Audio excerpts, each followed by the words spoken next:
Siedzę i myślę, to dla ciebie.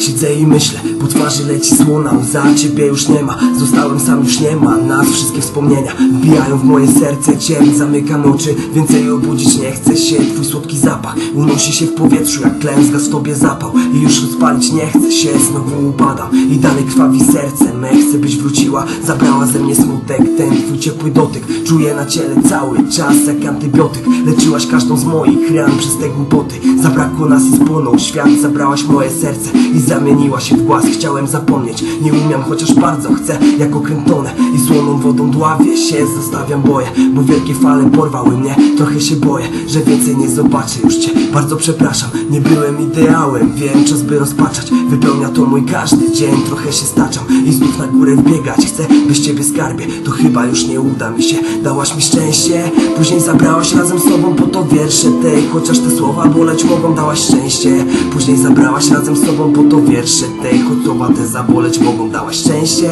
Później zabrałaś razem z sobą po to wiersze te. Choć słowa te boleć mogą, dałaś szczęście. Później zabrałaś razem z sobą po te wiersze te. Chociaż te słowa boleć mogą.